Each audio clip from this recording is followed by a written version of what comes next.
మనం చూసే ప్రకృతి కేవలం పచ్చదనం మాత్రమే కాదు, అదొక అద్భుతమైన ప్రయోగశాల.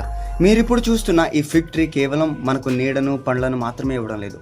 ఇది గాలిలో విషంగా మారిన కార్బన్ను పీల్చుకొని తన వేర్ల ద్వారా దానిని గట్టిగా అండ్ రాయిగా మారుస్తుంది.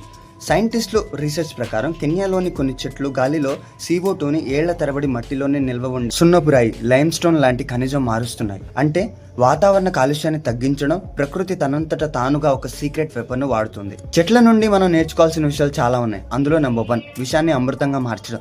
చెట్టు గాలిలోని హానికరమైన కార్బన్ డైఆక్సైడ్ను తీసుకొని దానిని భూమికి మేలు చేసే రాయిగా మారుస్తుంది. మన జీవితంలో కూడా చుట్టూ ఉన్న నెగిటివిటీని, విమర్శలను, బాధలను మనం ఎలా స్వీకరిస్తున్నాం అనేది ముఖ్యం. ఆ నెగిటివిటీని మనం ఒక బలమైన పునాదిగా, రాయిగా మార్చుకోవాలి. ఈ చెట్టు తాను చేసే అద్భుతాన్ని బయటకు ప్రదర్శించదు.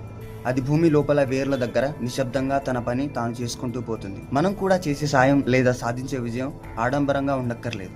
అది సమాజానికి మేలు చేసేలా ఉంటే చాలు. పైన పచ్చని కొమ్మలు ఉండాలంటే కింద వేర్లు బలంగా ఉండి భూమిని రాయిలా పట్టి ఉంచాలి. మన జీవితంలో కూడా పైకి కనిపించే సక్సెస్ కంటే లోపల మనకున్న విలువలు, వాల్యూస్ అండ్ క్యారెక్టర్ అంత బలంగా ఉండాలి. ప్రకృతి తనను తాను కాపాడుకోవడానికి మార్గాలు వెతుక్కుంటుంది. మరి మనం మన చుట్టూ ఉన్న నెగిటివిటీని తీసుకొని కూలిపోదామా, ఇంకేమైపోదామా అని ఆలోచిస్తూ ఉంటాం.